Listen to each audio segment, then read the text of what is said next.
I'd like to call the Common Council meeting for Tuesday, May 21st order. Has been appropriately noticed. Yes, it has. Please stand for the pledge. I pledge allegiance to the flag of the United States of America, to the republic for which it stands, one nation, under God, indivisible, with liberty and justice for all. Roll call, please. Alderman Rozak. Here. Alderman Shaw. Here. Alderman Ellis. Here. Alderman Spiegelberg. Here. Alderman Zwart. Here. Alderman Stray. Here. Alderman Kavieski. Here. Alderman Rogers. Here. Quorum is present. Okay, tonight, the first thing is a public hearing. The purpose of this hearing is to hear public comment on the conditional use permit to allow construction of a duplex at 578 South Concord Road. Per the allowable uses listed on section 17.106 of the Economic Zoning Code, duplex use requires a CUP in the suburban residential zoning district. If approved, the applicant would be allowed to construct a two-family structure. Jason, you want to start this out? Thank you, Mayor. I will give a brief presentation on this application for a conditional use permit for the Concord Road duplex. At about 578 Concord Road, the address will really need to be verified, and if approved, there'll have to be a second address assigned for the duplex. We all know the location is on Concord Road. It's just south of the Oconomowoc River, highlighted in yellow on that screen. I added Hickory Creek Drive there. That's the Hickory Creek subdivision to the south, and Lincoln Street over there on the east side there to give you some reference where it is. You can see it's adjacent to the Oconomowoc River. Here's a partial zoning map from the city of Oconomowoc. I felt this was important to show. The subject property is yellow. It's suburban residential, right where the word Concord is, about in the center of the screen is the subject property. SR is the suburban residential zoning district, and that's primarily a single-family district, but we do allow duplexes in that district upon the issuance of a conditional use permit, and that's what we're here speaking about this evening. To the north of the river in that beige-colored area, that's traditional residential. Those are a little bit smaller lots. And then the darker brown directly across the street and in Hickory Creek subdivision, those are could be duplexes, could be even multifamily. So you can see this area is kind of at the edge of various things. So there's different land uses for residential intensities in the nearby area. The Plan Commission did recommend approval of the conditional use. They looked at this back last week on May 8th. But I wanted to note that I found out something since that meeting. 13 years ago in 06, there was a request to change the zoning from single family to duplex. And that was postponed by the Plan Commission because they needed additional plans. And it's very important what they needed. They needed stamped plans by an engineer. They needed a legal description, floodplain and wetland mapping, driveway configuration. Oh, I got that on there twice. Driveway locations, driveway configuration, and house drawings. The application did not proceed, and that was taken from some of the minutes from 06. There was some things in there that there was concerns, and they postponed action. Well, in your packet tonight, we have updated plans, and I wanted to just point out, highlighted in red, we have it was drafted by a professional Wisconsin land surveyor, and there's a legal description. The stuff off to the left there is the legal.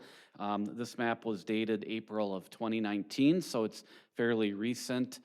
I wanted to point out the ordinary high watermark was identified on the plat of survey. It has an elevation of 850.05 feet. It is right along the Oconomowoc River is the ordinary high watermark, and there's notes on the map of that was determined and marked.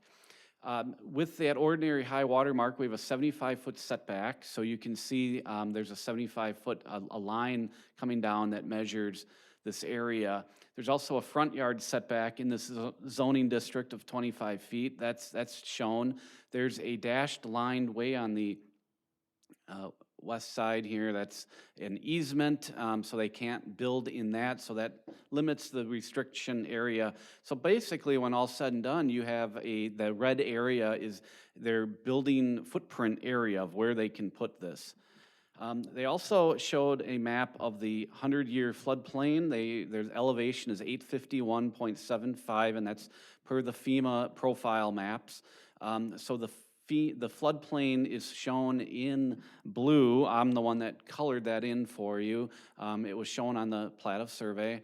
They also, on this plat, there's another line called the wetlands, and those were field delineated and then mapped in late 2018. So they're good for 5 years, so they certainly fall within that requirement. But all along that black highlighted area, that again is that buildable area. They call it the building envelope right on the plan. So you can see it's outside of the floodplain and it's outside of the wetlands.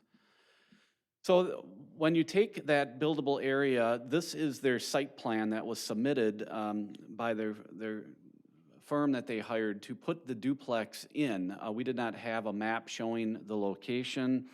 We also know where the driveway locations would be, and that was a concern as well. Now, these are 3-car garages. They'll have storage of 3 cars in the garage and then 3 cars outside of the garage. How far are they apart? They're 125 feet apart, roughly.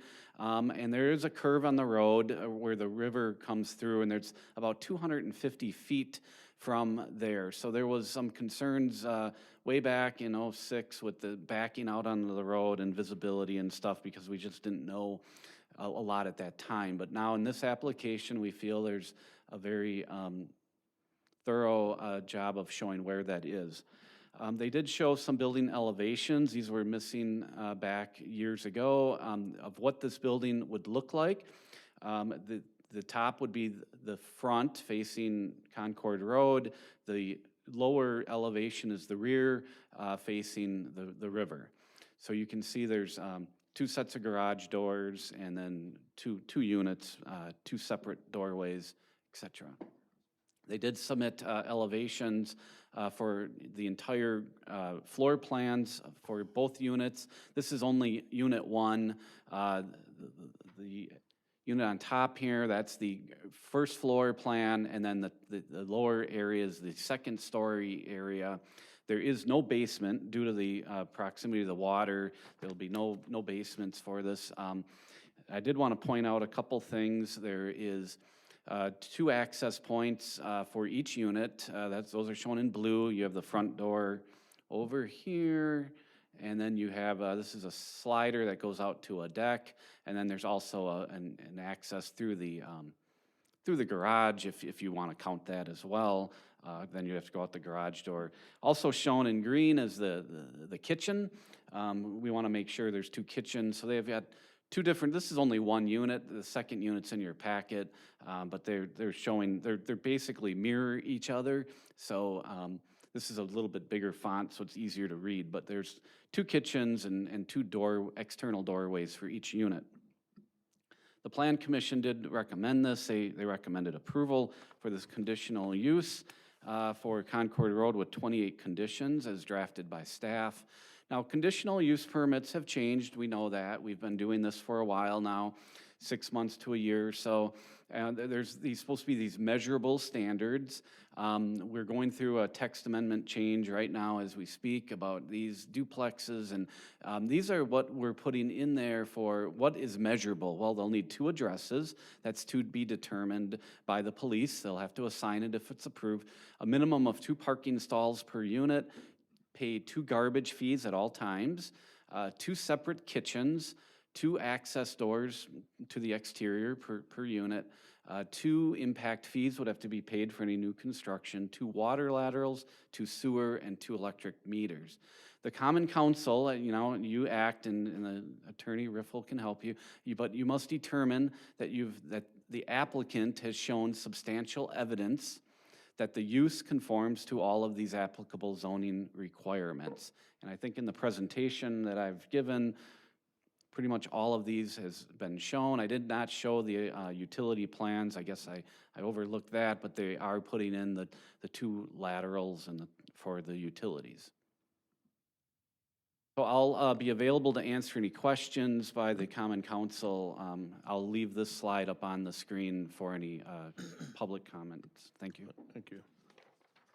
And I'll take public comment on this specific public hearing. Vicky Benz?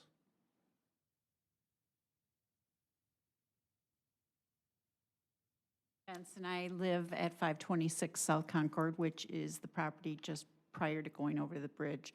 So my backyard would face the backyard of the duplex or across the river. Can I ask what the plans are for the property from the duplex to the bridge? Does anybody know? This is for you to make public comments. Okay. We're not, it's not an interaction. Oh, okay, okay. Well, that is my concern because the property now is vacant and there is a lot of fishing and kayaking and things off it, and it affects my property. So that was my main concern from coming here today to find out, you know, if there was going to be anything to the side there. So. Okay. Thank you. Diane Folker?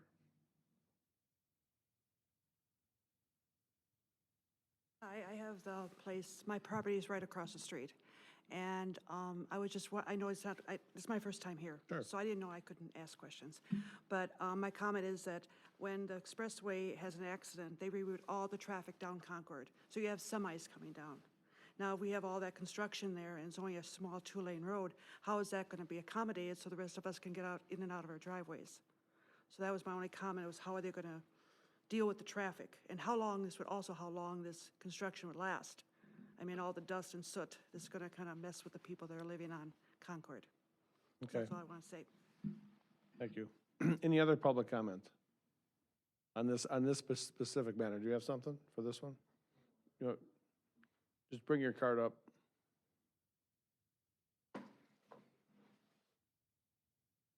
Yeah. Aaron Oradell? Honadell, yep. Honadell. My name's Aaron Honadell. I live right next door at 590 Concord. Some of the comments I guess I want to make are, you know, in my backyard, I see tons of wildlife going through. So a first question I had, or not a question, but something I would like to see previously mentioned is a project schedule for this. Along with that, I would like to know if, or see some follow-up on the wildlife consideration. Also, there's some very large trees along the side there between my house and this new proposed plan that'll be taken down now because of this.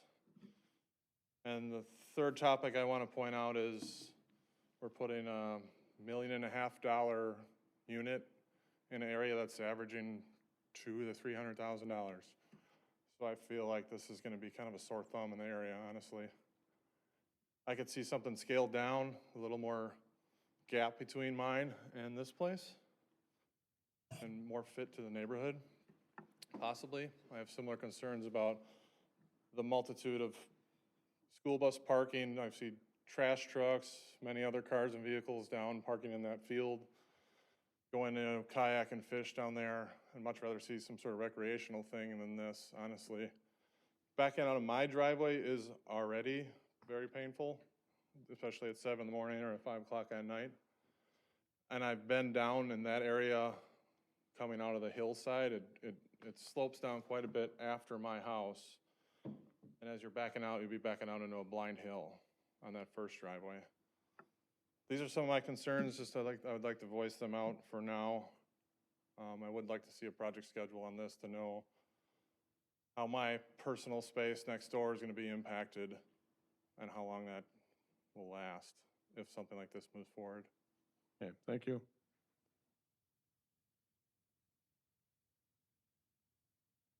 Yep. Thank you. Jane Owen?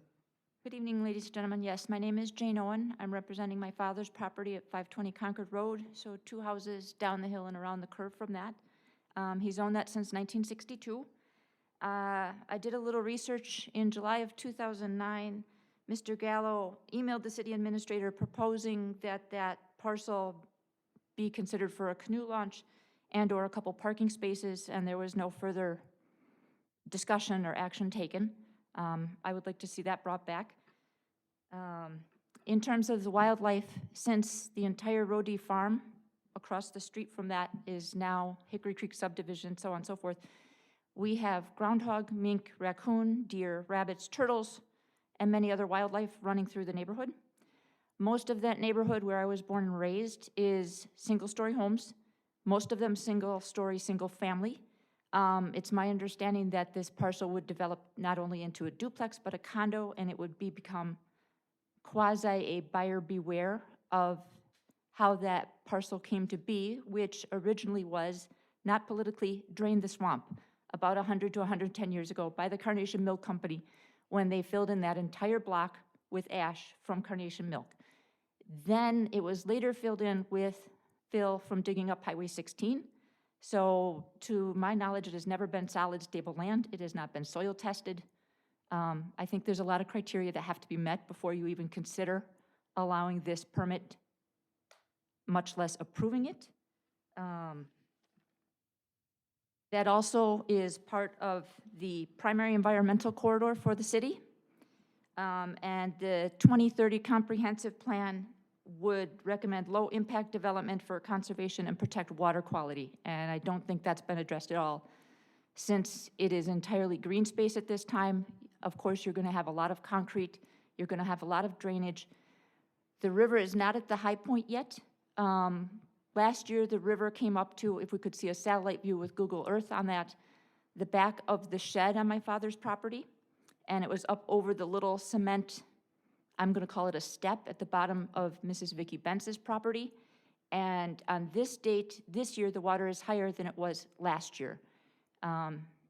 Should you consider approving this property and stabilizing it perhaps with riprap, that is like throwing rocks into a bathtub and is just going to bring the water up higher on the wetland. I think you have a lot of factors and a lot of due diligence to look at before Mr. Johnson, who's residing in Florida and not even making to the meeting tonight, could even consider thinking about approving this process. Thank you. Thank you. Any other comments from the public? The applicant, I'd like to have the applicant come up and present. If the applicant could come up and present and try to answer some of the questions that they've had? Yes. Just state your name and address. Pat Johnson. My address now, I live in Florida, Right. but I'm moving up to this house. So my address in Florida is 401 East Shore Drive, Clearwater Beach, Florida. Okay. So there were some questions asked, if you can kind of go over them and Oh, sure. as much as you can. Well, I worked with the city. We've met every condition that for the SAR. We asked for no variances. We're inside the building pod. We met all, we met everything that's asked, and we've agreed to it, and so that's that's done, and it is a beautiful lot with wildlife. I agree with a lot that he said. It's a beautiful spot with the Conservancy. And as far as I heard the parking, this is an acre-plus lot. As you go to the east of where the building pod is, we can probably park 10-plus cars in there, the builder's cars. I'm just reacting to get them off the road if there's a problem with parking during the construction time. Anything else you want me to address? Anything, Stan, you want? Well, somebody asked how long you're gonna take to build it. What will be the time frame? My builder's here. Jim, what'd you say? 6 to 8 months. We'd like to basically be in before the holidays. Okay. On the record on that now. We're on record? Okay. Any other questions I can answer? Can Charlie ask him a question? Of course. Go ahead, Charlie. Or you can ask the question. There was a question asked about what's going to happen with that east part of the property as far as, is there going to be any other building or anything, or is that just going to stay open space? Oh, that'll stay open. That stays open. Yes. The building pod that you've seen is the only place there'll be any structure.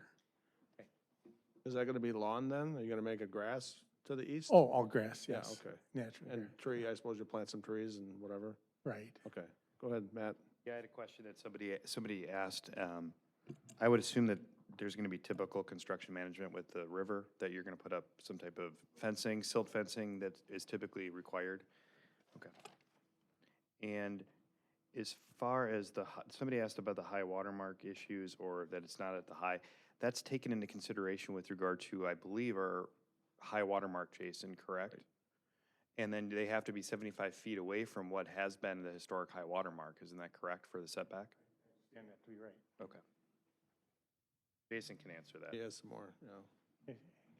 Oh, Yeah, the ordinance for the city requires you to determine what's called the ordinary high water mark, not the high water mark during snowfall events or snow melts Okay. or heavy rains. It's the ordinary high. So they have a specialized environmental scientists go out there and determine the ordinary high water mark, and then that is the point where a structure has to be 75 feet away from it. And that has been determined, and that's marked on the survey. Are you confident that they've met all the conditions of the conditional use permit and what the planning commission has put on them? Yes, I think with the conditions in place in the permit, they will be required to meet all of the city ordinances, like you brought up the silt fencing, and, you know, those are all things that we will require before we issue a building permit. Question for you. Go ahead, Kevin. Well, I thought this was just for the, No, this is our part now. this is ours? Oh, okay. Well, Stan, you want to maybe Yeah, go through the process? During the public hearing, you can fully engage with anybody that's talking. Oh, okay, So, perfect.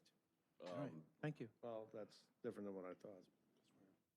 in a public hearing for purpose of a conditional use permit, you can ask questions to anybody. that's- Because we have to come to a substantial Right. determination here, yeah. So the questions that were asked earlier, we could have responded to. If you knew the answers. I didn't know the answer. Right. Go ahead, Kevin.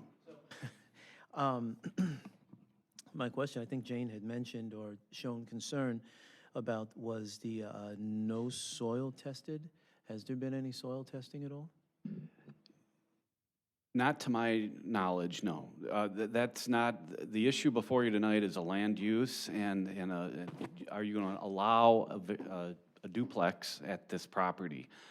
You know, it is up to them to determine if they start digging and they hit soft soils, they'll have to approach it at that time. I don't know what is underground, and, you know, that is up to them to determine. If there is certain fill that was brought in that's unsuitable, they'll have to remove that and bring in certain fill that is suitable, or put in pilings. That's more of a construction standard. That's not the issue before you tonight, is more of the use of the property. Go ahead. I don't know how well your history is, but as far as Carnation was concerned, did they actually, I was aware that they did put fly ash on a property across the street from where they are. It's currently vacant behind Lightsky Printing. That's the only one that has a DNR closure letter in the file. It's been capped. That's the only property that I'm aware of that had any fly ash issues. thank you. Derek? I just had a question about, it's a city ordinance, the 75 feet high water mark, it's not a DNR requirement, correct? Well, I think that's consistent with the Okay. DNR as well. Do we have 75-foot setback Yes. all throughout the city? No, the only, we have 75 on all navigable waterways except two areas. The isthmus is 45 Okay. because it's a smaller area, and then the MC zoning district is 45 as well in the downtown. Okay, so we can override the DNR? I'm just curious for my own knowledge. There's a comment made about the 2030 master plan, the environmental corridor. Was any of that taken into consideration with the CUP and the scale of a multifamily duplex? No, we looked at the wetlands and floodplain because that's what we regulate.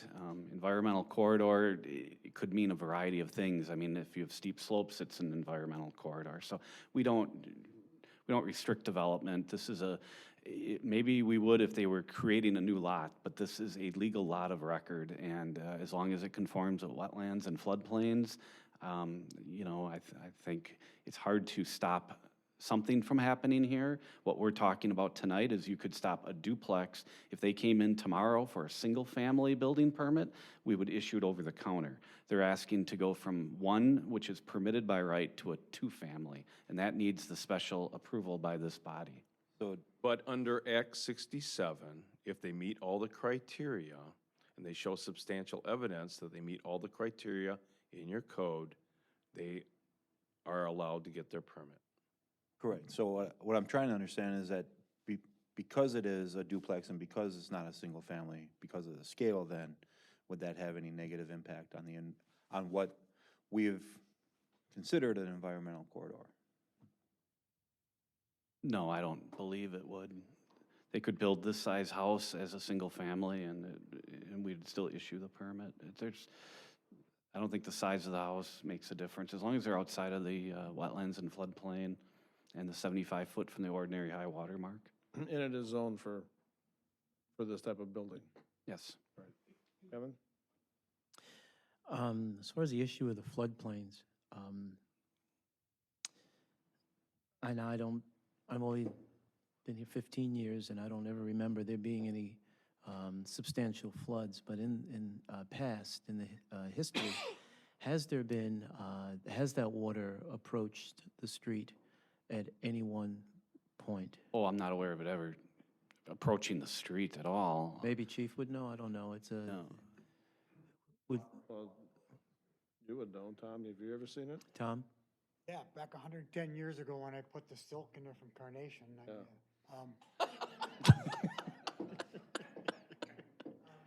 No, because that used to be our hangout area there, going up and down the river. We've never had any problem there across the farm. Duck hunting, we did all kinds. The area to the north is more marshy and wetland, and that's, if it was to flood, the first area, that would get the flooding first, I would think. This is a higher area. Flooding occurs in the higher elevations for, you know. Okay, One go more ahead, question. go ahead. There was a few comments about traffic, because it's a duplex, because you have two-car garages associated with each one, you'll have a little bit more traffic associated with the duplex as opposed to a single family. Is there any concern with that along that stretch of road that tends to be a little dicey just because of the way that curves anyway? So I was just wondering about that. They're showing the driveways, and I have them kind of coming straight out. They could put a little T in there if they wanted. They are allowed to put parking pads outside of that building envelope. So if they needed like a T to turn around, so you're always pulling straight out onto Concord Road, they could do that. So I don't think that would be an issue. As long as they don't plant any plantings that blocks their own visibility, they should be fine pulling out of there. As far as the volume of traffic, you know, you're adding 2 units. That'd be well under 20 trips per day. I mean, that's such a blip on the radar. That's not a very amount of high traffic to this road. I think the amount of increase will be non-noticeable. Okay. Any other questions? Seeing none, we will close the public hearing. And move on to the, do you want me to announce these next? No, let me, I'm going to turn it over to Stan. Okay, so, as most everyone is aware, and I think there might be a few people here that were here for the 2 Verizon applications for these 2 cell towers. We had originally planned on holding these public hearings tonight, and we published the requisite notices of the public hearing. It requires a Class 2 notice, which is 2 insertions 1 week apart, last one 1 week before tonight. We received a request from the applicant that if we do hold this public hearing tonight on both of these towers, that in the event there are questions or concerns of the applicant, that the matter could be put over to June for their lawyers who are not available to be here to discuss with you the facts that were adduced at the public hearing. I am very uncomfortable with that, and as a result of that, I suggested to staff that we adjourn it to that date and time certain, which would be June 4 at 7:30 PM. And the rationale behind that is, as you've just witnessed, we have a public hearing where you get this evidence in, and then you close the hearing, and you're not supposed to hear anything more. If we were to have done that tonight and put it over to the 4th to let their lawyers come in and talk, two things would happen. Number one, everybody that would be here to hear that would be very upset that they could talk and nobody else could. And I didn't think that you would like that, and I wouldn't like it either. It makes a bad record if this goes up to court. Number two, if that lawyer starts throwing facts in, we have to, cut that off, and then how do you unravel all that? Number three, undoubtedly, there would be more stuff coming in after the public hearing by way of public input to you that we would have to somehow figure that we'd have to ignore all that. It can't be part of the record. And so for a nice, clean record, and Matt will understand this, my recommendation was we put the public hearing over to June 4, do it all in one night. We have one hearing, one record, and, you make your determination then. So, the staff agreed with me, the mayor agreed with me, and as your city attorney, that was a decision I made. And so this matter will be put over, both of these hearings, on June 4. Thank you. Moving on. What Can I about these? ask a question about the publication portion of it? Yeah. We pay to publicize that Right. stuff, and they requested that we redo it now. No, correct? we're not redoing anything. We don't have to republicize it? Nope.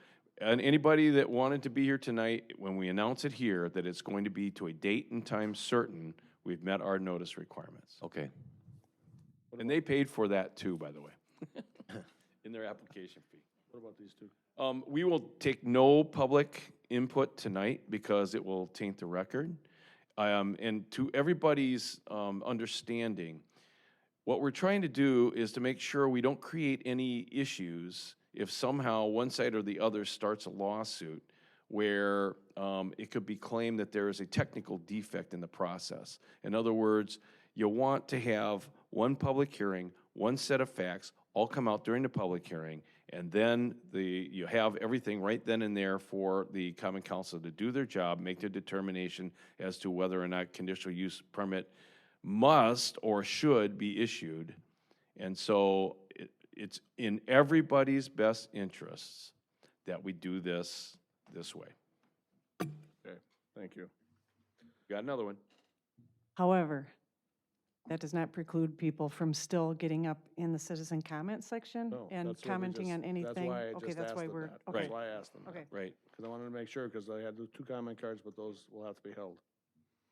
Okay, moving on. Item 5, we need a motion to approve the minutes from the April 16th meeting. Do we have a motion to approve the minutes?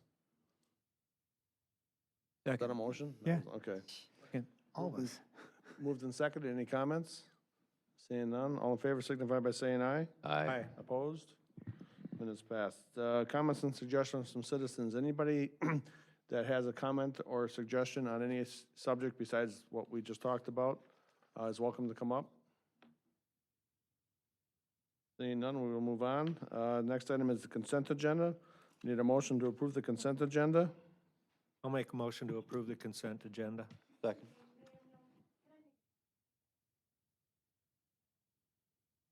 Not on that subject. No, it's not on the subject. It's on something else? Okay. If it has anything to do with cellular towers, technology, please don't. Okay. Thank you. Okay. Comment been that Alderman Spielgruber.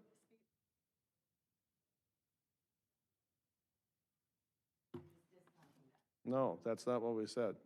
What I'm trying to tell you is, if we have anything coming in, when this is on the agenda that has anything to do with cellular, Okay, well, this was ordinances that I suggested, and I Yeah. send, Those are on cellular. well, they're on data, they're on cybersecurity, and they're on facial recognition ban. And I've sent emails to the people on the leadership team this afternoon, providing links of how wanna you, add this? if you, It's got nothing to do with using your cell phone Okay, or. go ahead. right. So I just want it on record that I've sent it. And also, I do have a personal comment regarding just the way that this whole issue, and this is just for Mayor Nold and Sarah Kitzimbel, because many of us, I'm just going to speak for myself, we have approached you on the issue of 5G. We've offered to bring in experts at our cost, and I was told by Ms. Kitzimbel that I have 3 minutes at a council meeting to bring an expert in. I've asked about at the fall town hall, can you put in an emergency ordinance similar to what they were doing in California? And you said, I will not waste my time. And we've also pushed for tech committees, giving models of communities that have their own communication system. And frankly, the two of you have been just so set on this smart city concept. And it's disconcerting as a citizen when we try to bring something forward, because you are the gatekeeper, Ms. Kitzimbel, and you know it. And for you to block things from getting done is not appropriate. And a T committee, if I can't mention the name, could have been appropriate to help us navigate this. And so now what's going to be faced with is that when this happens, and we have these towers in our city, that children are going to get ill. And you two are the ones that I hold responsible for that, as well as other citizens. And this is based on fact. And also, our energy costs are going to go up, healthcare costs are going to go up, and our environment is also going to be hurt. The trees and the birds and our aquatic life in the lakes. Thank you. Any other comments? Seeing none, we will move on to the consent agenda. We already have a motion, right? I'll do it again. I'll make a motion to Motion. approve the consent And agenda. a second? Second. Second. A couple items on there. We have licenses. We have a resolution for the Class B license for the Economowoc Area Baseball Club, electrical easement, and the treasurer's report. So we have a motion and a second. Any questions? Seeing none, all in favor signify by saying aye. Aye. Opposed? Consent agenda is passed. Moving on to committee reports. First item from Public Services, consider acting a resolution awarding a contract for Rosenau Creek Trail Project. We need a motion to approve the resolution. I'll make a motion to approve the resolution. Second? Report? Be happy to. Good evening. I have a slide presentation I'd like to walk through to share some background history on the Rosenau Creek Trail. So there's two agenda items this evening. The first one is consider act on a resolution awarding the construction of the Rosenau Creek Trail. And the second item of action under Public Services is the resolution awarding inspection services for the Rosenau Creek Trail. Both of these actions are tied together, though they're separate resolutions. So both would need to be approved for the project to move forward. And they both require a budget amendment. Therefore, a minimum of 6 votes is required by the council on each item this evening. So first of all, I just want to give an overview of the project and the scope. If you follow the red dot on the screen, this is the north portion of the trail. This is a southern portion of the trail. Those two portions were the segments of trail that were authorized in the RFP for construction and design for the Rosenau Creek Trail. So there was a process we went through to authorize the design and construction for that. After that was approved, the Common Council was in dialogue with the developer of the apartment complexes on this side, on the east side of Rosenau Creek, which was to expand moving south down into this area. As part of that process and discussion, the Common Council worked with that developer to get an easement to allow our trail and connectivity to go in this area, which I refer to as the east-west trail. So at that time, staff was directed to designed this portion as well, which changed the scope of the design and the construction of the trail as a whole. This map shows an overview of the overall comprehensive bike and ped trail and future trail system. The area that I'm highlighting right here is the Rosenau Creek Trail, the stuff that I just showed you. As you can see, we have Lake Drive with future side road pathways that will be done. We have asphalt pathways that are proposed to move to the north. This is the region of the new Northeast Regional Park, which we have just recently approved the trail to work around the perimeter of this. That will connect to this portion that's being installed by the school that's under construction right now, and obviously some spokes headed to the north. We also have some potential trail development along Lisbon Road. We have some challenges down here because of the hill and the slopes, and those were addressed at a later meeting with the Common Council to help create overall continuity and connectivity in the area. So I wanted to walk through the project timeline a little bit. First and foremost, on June 19th, I was authorized to move forward with the construction and, the design and engineering. As I mentioned earlier, the east-west segment was added to the scope after this was approved on June 19th. As the design process took place, we included all three portions, north, south, east, west. We had a public information meeting in the area.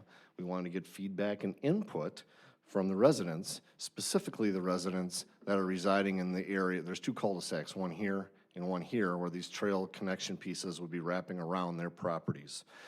So those people were notified directly. There was a public notice put out, and we had a nice turnout. We had great dialogue with the residents, and the short version of their comments were they would like to see the expansion of Wood Creek Park stay as natural as possible, but to include the trail and make sure that we had vegetation and plantings as part of our plan to help buffer that trail area from their views out the back of their home, which we incorporated into the process and the design.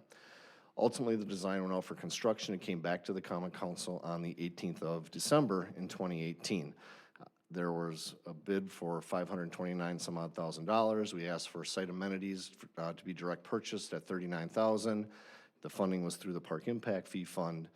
Ultimately, we had a motion that was required on that project to be an amendment, a budget amendment, which required 6 votes, as I mentioned earlier. The council voted 5-3, therefore the motion failed. On January 15th, I got back together. I requested to get back together with the council for clear direction on how we wanted to proceed, or if we wanted to proceed with the Rosenau Creek Trail. We had some really healthy dialogue about all kinds of factors that came into this project. We talked about postponing the project indefinitely or for a future date, maybe rebidding it. We talked about authorizing the project as it was originally designed, or any amendments that we may want to add. And ultimately, number C was remove sections of the project and move forward. At the conclusion of that meeting, I was directed to come back on February 5th with the original project. Again, we kind of went through the project as a whole, and ultimately, we determined, or the council determined, to remove the southern portion of the trail, okay? Because that removal took place, Attorney Riffle advised the council that the scope of the project changed significantly. And based on that, the project really should be rebid to be fair to all bidders in terms of getting appropriate pricing versus being able to go and negotiate with the low bid at that time. Council agreed with his comments, and therefore we chose to go back and rebid it at that time, and that was the action by the Common Council. The council also was informed that we would have to change our construction inspection services RFP, the number of hours that we were going to put out on that project based on the change of scope, and that should be put out at a similar time frame, so I could bring that back to you tonight, which will be the second phase of the approvals this evening if you choose to move forward. So just a quick review. The north and the south sections, the red and the blue, were the original sections of the project, the original scope. The east-west section was added after the design and engineering was awarded by the council, so there were additional costs involved with designing this. We had to do some wetland delineation work and some other factors. And then ultimately, the council removed the blue section, the southern section, and authorized staff to rebid the project with the red and the yellow only. So that gives you some background. So for a lot of the elected officials, you've heard this before, but I know, Andy, you hadn't heard any of this, so I wanted to make sure you heard it all tonight so it would help you make your decision. So bids went out. They were received on April 25th for the construction of the project. You can see in this area there were 4 bids received, the highest bid being $511,000 $1,000, and the low bid from Blaze Landscape Contracting was at $347,532.50. Staff is recommending a contingency amount of 10% on the project, which comes out to basically $34,700. I rounded that. The purpose for that contingency is only to do any adds or changes to the project based on soil conditions or any challenges that may arise during construction. They would be following the city's change order policy and process, and if anything larger or above and beyond that 10% was required, staff would come back to the Common Council to inform, educate, and make an educated decision on how to move forward based on what those costs could be. Typically, in this area, because it's along a wetland area and it's a lower area, what you're probably gonna see is maybe a soil condition issue that's not gonna be strong enough or stable enough when we compact and test the trail area before we pave it, and you wanna make sure that trail is stable and in good condition for users, so you may have to add some material, as an example, do excavation and adding. So that's probably the type of work that could occur in this particular area. There's no way to specifically identify how much that would be, so 10% is something that we've used on a lot of our wastewater projects and utility projects and other things in the past as an earmark. We have direct purchase items in this process. All direct purchase amenities would be done through our team. That team would buy the signs, the trailhead ID signs, the trash cans, bike racks, benches, et cetera. And we would also do the landscaping, native plantings, and plant trees in the Wood Creek expansion area to meet those needs for the residents. So this number was originally $39,000. Based on the scope change, we've reduced it to $32,000. So if you add up all these things, the blue line here shows a project total of $414,232.50.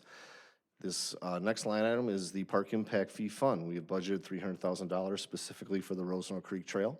So if you choose to move forward with this change of scope and what we have before you today, a budget amendment is required in the amount of $114,232.50. And again, 6 votes are needed. Thank you, John. Questions? Go ahead, Matt. Are you going to talk about the engineering thing next? That would be the next agenda item. If We're you going would, to take them up separately? Yes, they're two separate items. they're 2 action items, yes. Well, yeah, I do have, as you know, this might be your last time you get grilled by me, John. This will be. Will be? Wow, okay. Well, we'll make Well, this. at least in a public setting. Done. So the problem I've had with the Rosenau Creek project forever is how much we're going to spend on a very small amount of space. I think it's good that we pulled out part of the other project because it was a bridge to nowhere essentially. But one of my earlier issues with this project is we are really combining the Rosenau Creek Trail with the Wood Creek Park expansion as part of our, we've combined these things into one and we really aren't doing the park expansion. The other question I had, that was more of a comment. The question I have is, what are we connecting this to? This is a trailhead to what? Do you have a slide ready? I do. I have to go back a little bit, Did though. you know I was going to ask that question? Yeah, because you've asked that before. Oh, okay. Whoops, one too many. So this is the trail area that we've talked about along the Rosenau Creek. So that goes back to this slide, as I touched on briefly. This is the Rosenau Creek Trail area here, east, west, and north. We've eliminated the south. So the bike and pedestrian plan shows trail connectivity that runs either off-road on a pathway along Lake Drive, so we're connecting to that to go east and west to get you to Nature Hill School and down to the, I forget the name of that, but the pig is there, the Piggly Wiggly's there. We have, this is a future commercial development property along Highway P, and then we have a trail segment that's identified to run behind that and separating the residential from the commercial property to go north and west, or north and south, to up to the new development of the Northeast Regional Park and the school district and St. Matthew's Church, which has a trail system that will go completely around it, which has already been authorized by the council and part of the school district project. We have future trails that go north up to Highway K in the long-range plan.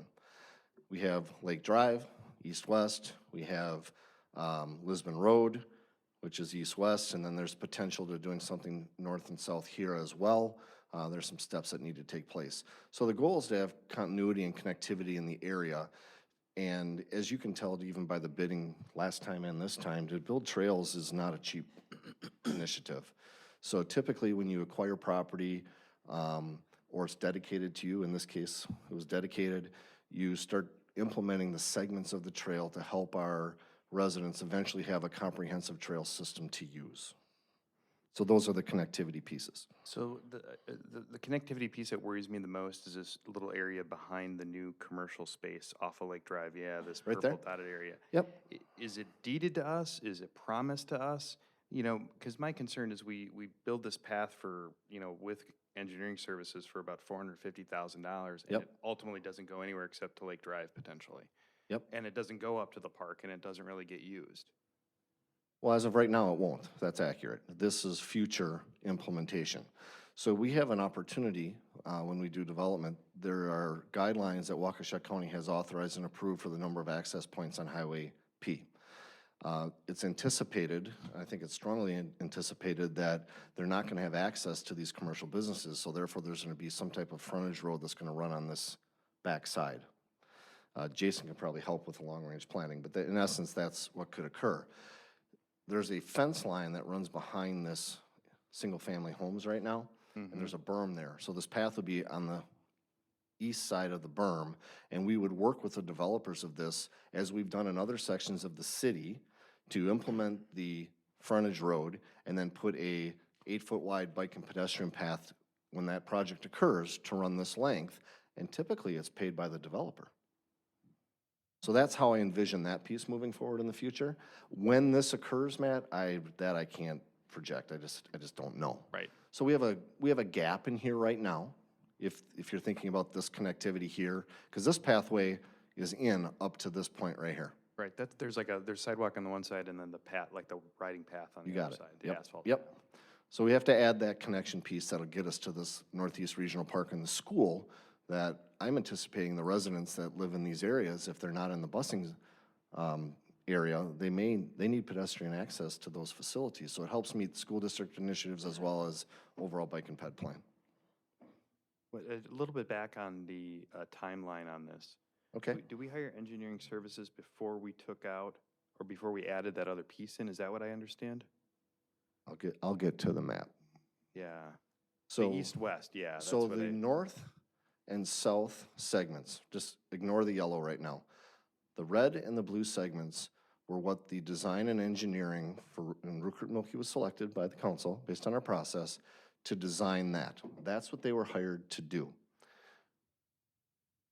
I don't know the exact date off the top of my head, but after that occurred, we had this conversation with Vanguard and the apartment complexes on the east, and they were in here, and you guys were diligent about working with them on easements and having connectivity, and you liked the east-west connection from the subdivisions to the Piggly Wiggly, all those items were talked about.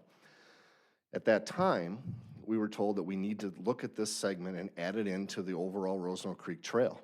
So there was a scope change through that process, and so we designed that during that process. Yeah, that was, so that's the key to my question is, Yep. did they actually start designing this before we added the east-west, or was it just a bid, and then we added an No, east-west? they were hired.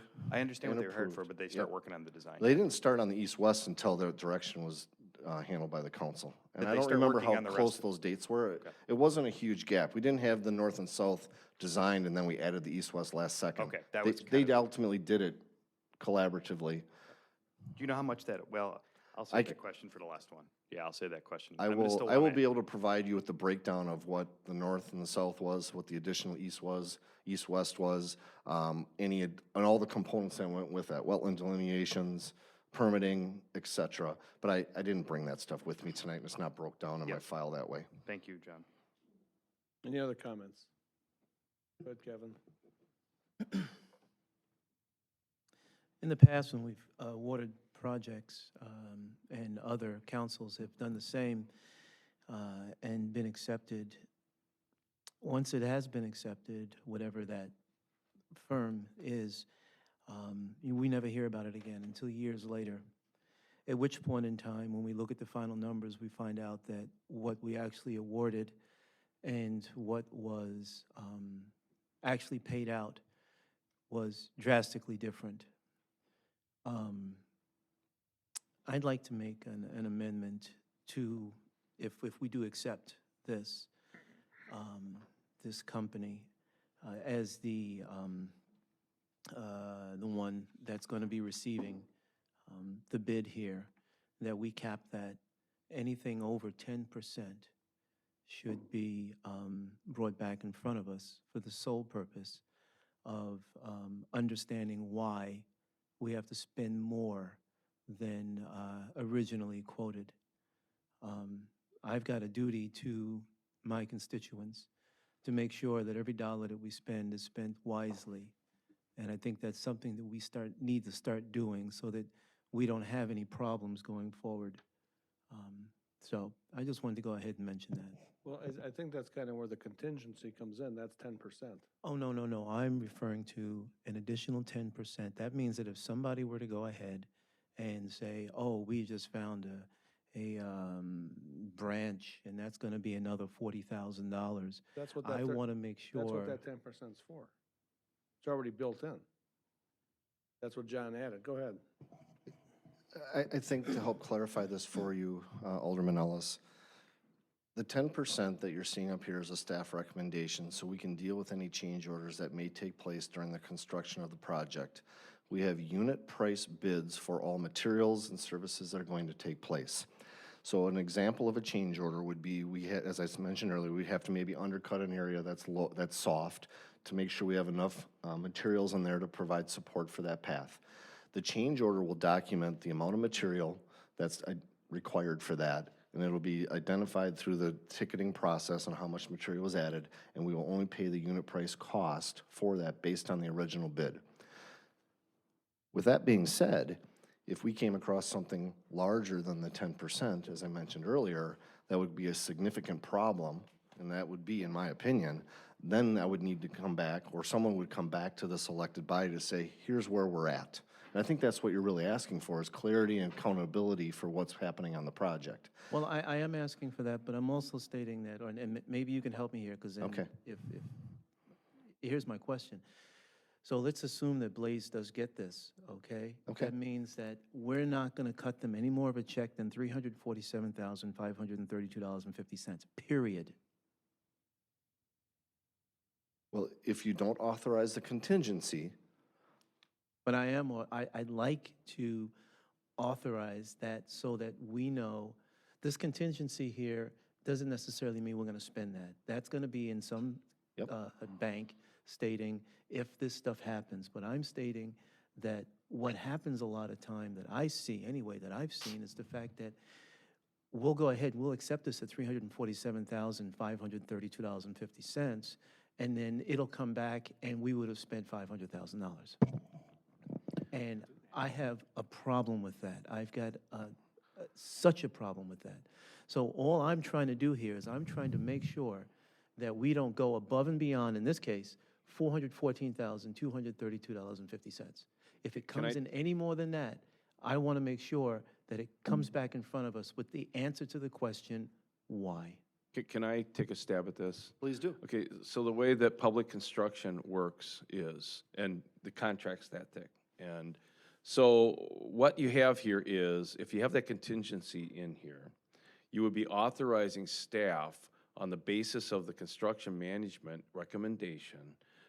If they run into something that's legitimate, there will be a change order to go above the $347,532.50 up to $34,700 in additional change orders that you would authorize staff to deal with in consultation with the construction manager. If it goes 1 penny over the $347,532 plus the $34,007, that has to come to you, because they are not authorized to execute that change order.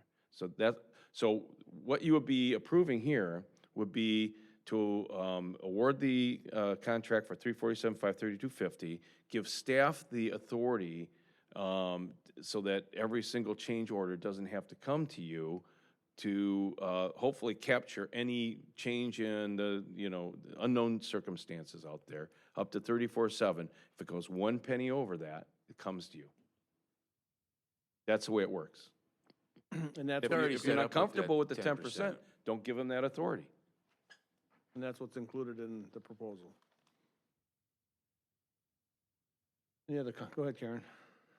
Have we ever considered any like community sponsorships or donations for some of our trails, like a bench in memory of so-and-so. I Make know. it yellow. What'd you say? What did you? I said, make it yellow. I'm just thinking about some of the direct purchase amenities especially. I know it might not be a lot of money, but, you know, groups either sponsoring trees or benches or some of these other items that could potentially bring that cost down. Well, we do have a practice where people can make donations for tree planting. Benches are the most common things. We don't typically actively pursue those. Those are usually families that come in and they want to do something in memory of a family member or just want to donate because they care about the community. But we haven't actively gone out and searched for those, and we definitely have not done that on this project to date.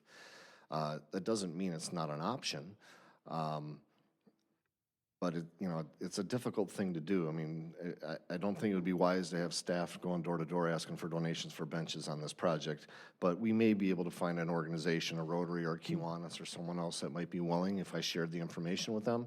And those groups have been really good supporters of community-based projects historically. And I think it's worth asking the question. And then that would be a way to reduce it. My recommendation would be as authorize staff to move forward so we can get the project done the right way, and if we're able to generate some revenue to help offset it through that process, we'd be happy to pursue that way. Yeah, I like the idea of you approaching the groups, and then in our Parks and Rec magazine or whatever that comes out, what is that, twice a year, quarterly? Talking about The one with the brochure of programs and activities in Yeah. the city newsletter and Yeah. those items? We That could might be- add something in That there. might be a good place to put in there if someone wants to do something or, you know, donate something to a trail or do something in memory of someone. Just an idea. Thank you. Matt? Just one other real quick point. We're going to be using park impact fees. Where is our park impact budget right now? Are we in the red right now? Correct. And then we just put 700,000 into the Northeast Park? I'll give you I don't have the exact numbers with me, but I'll be close. Prior to the last council meeting, we owed approximately $800,000 to our park impact fee fund. And for those of you that aren't familiar, when new development comes into the community, residents or when a building permit is given to them for a new home or residential unit, they're required to pay the park impact fee that goes into a fund that ultimately pays for these projects. So without going into all the detail, there's a process on how we generate the fees and how projects become eligible to use those fees. So that's how the fee structure is set. Long and short of it is, back to your question, Matt. Right. We were at approximately $800,000. I think, I wish I would have brought Lori's stuff with me, but if I remember correctly, she had done some projections for us that could potentially, assuming development stayed the same, be paid off in the next 3 to 5 years. And then we'd be back, at least on that $800,000, back in the black. At the last meeting, you guys authorized us to move forward with the Northeast Regional Park. That was that project included the grading, seeding, the pathway, and trees to be planted. That project was approximately $500,000 or $500,000. So with that math, you're at 1.3. Is that the same math you have, Matt? Well, 1.3 right now in the hole with the 500 plus the 800. Yeah, and then just with you add those in two. the 450 or so with this project and RFP. Correct. So this would be in addition to that. This plus the inspection services, which you guys saw at the public services, about another 40,000. So So I- 450-ish. And we get the park impact fees for all those sitting out here from new development. It's like 2,600 per home. That is correct. And then there's a percentage basis if there's commercial or whatever based on square footage. Yep. My concern is I actually would probably vote for this project tonight, but for being in the hole that much in that park impact fee, that's a lot in the hole. And if we had economic downturns before, that happens again, we're borrowing from ourselves essentially into perpetuity to build another park. We've got it designed, we're ready to go. I don't know. I'm the first to vote too, so I have to make the really tough call. But I do want to do the project, but boy, that's a lot in the hole. I wish we could get a little bit out of the hole. I'd like to add just one more comment so everyone does understand. The collection of the park impact fee is controlled as exactly as Alderman Rozak indicated. We are required to pay those fees or use those fees within a 7-year time frame. So the advantage of being in the hole, if there is an advantage, is that you're paying back that immediately, so you're using it in a timely fashion. If the council chose to, well, let's say we're in the black right now at 0, and you chose not to do this project, anyone that dedicated or paid that park impact fee 7 years ago we have to return those funds to those property owners at the end of 7 years, and that's all tracked through our accounting system. But we don't have to That do doesn't that right change now. what your point, but I just right think now we for don't. clarity, I think it's important for people to understand that it's very difficult to generate enough funds ahead of time because of that 7-year time frame to do some of the projects that are identified in there. And that's the challenge and the balance that you guys have to decide on. Okay. Could you go back to the slide that shows the colored north, south, and east-west connection points? That one? Yep, thank you. So this project, again, just to review quickly, red and yellow is what the contract is for, but the blue southern leg is going to be a mode path for this coming season, is that? Well, the mode path was a concept that we talked about, so it's not part of this project. With that being said, I think once the project is complete, there's logic to having some mode walking ways that could occur back there. I do not believe we'll be able to, well, we will not be able to connect to the East Lisbon Road. Right. Because there's a wetland area in here that we cannot mow through, so we cannot get there.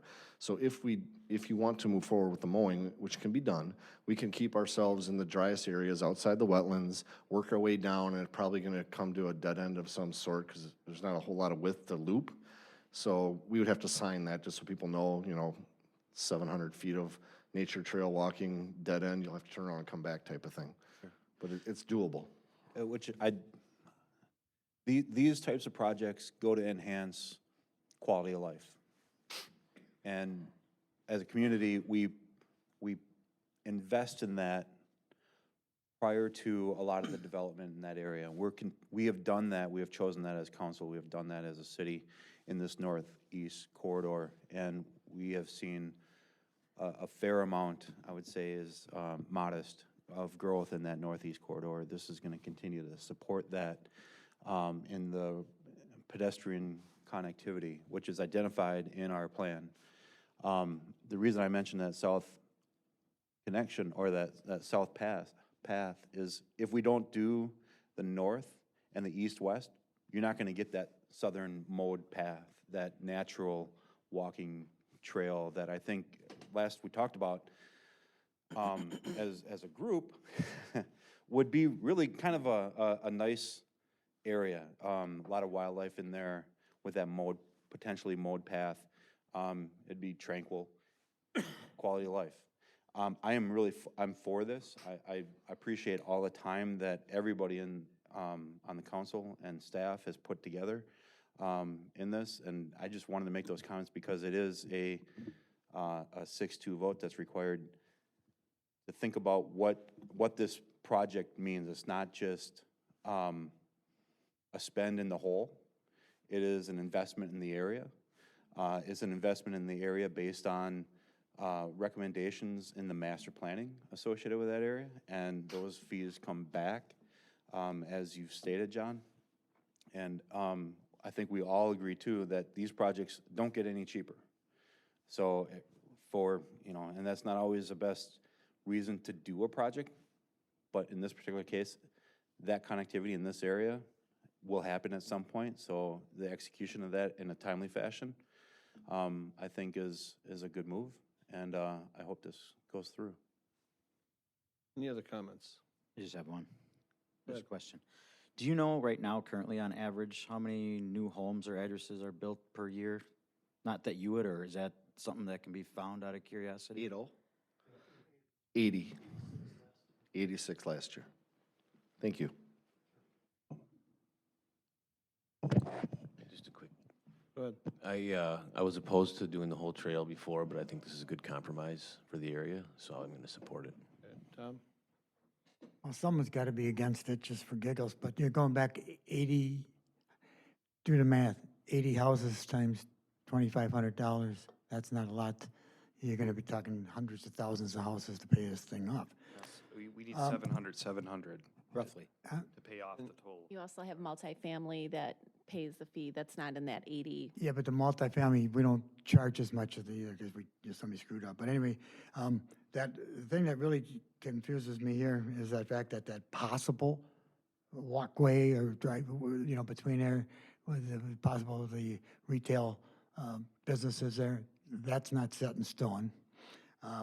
Nature Hill School, you mentioned this thing going to the elementary school. Nature Hill School's been there for 10 years, and we still haven't got any ways to get to Nature Hill. There, I'm talking about that one in purple. And why we keep building all this stuff for people for town of Oconomowoc, that's what I don't know. That's my 6 cents worth. Go ahead, Lou. Up until the point that the leg of that trail that Tom has mentioned along what would be the fenceway there, I think there'd be connectivity into the Northeast Regional Park through the neighborhood.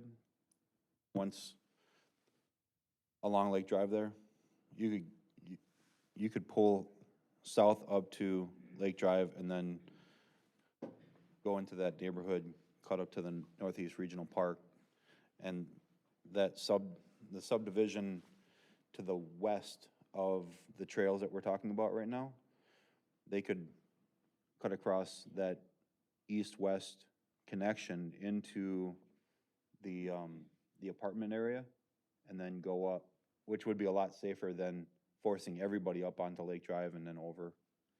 So there's some connectivity there prior to that trail going in, I think. Go ahead, Kevin. Just as a clarification, if this is approved, you will owe impact fees of you will be in the hole, you'll be in the red, 1.8, am I correct? Not me, we. We, that's what I meant. I'm sorry. For the I'm sorry. clarification. Yes, I'm sorry. We will be in the hole 1.8? That's not the exact number, but very close, yes. And that's based on the 800 we have now, the 500 you authorized last week, and then the 450 for this. Is there any way that we can make that up? Well, that's 720 houses over 10 years, so that's 72 houses a year. If Olympia starts to develop, they're talking hundreds of homes. So 720 homes over 10 years is not a lot of houses. Not the way we've been growing at 85, 86 houses a year. That's 10 years to pay off the 1.8 million. And that's no tax dollars, that's all impact fees. Now, are those impact fees they specifically going to pay back that 1.8, or will there be other projects that Well, I don't we're know, there going might to be use more that same projects. impact? That's up to the council to decide if there's more projects. So, I mean, that's as the city grows, yeah, I'm sure there will be more projects. But that's up to the council to decide if they want to use it. Or if they want to wait and just say, these are the only projects, once it's paid off, that's fast. If you figure that out, $1.8 million. I'm sorry, Mayor, I have a point of order. Are you debating with the council? No, I'm not. Okay. I think this is our chance to debate as the council. And I would prefer that you not from the chair debate us directly, unless you're going to leave the chair. Go ahead. Any other comments? I wasn't finished. Go ahead. So we're looking at 700 homes that need to be rebuilt, or excuse me, need to be built in a space of 10 years. Well, if you just went with the single-family formula, yes. But there are other pieces, the multifamily, others that would contribute to it. But that's a simplistic way of approaching it, yes. Thank you. Go ahead. Okay, so this is a really tough decision for me because I do like the project, Lou. I don't like being in the hole. It's a lot.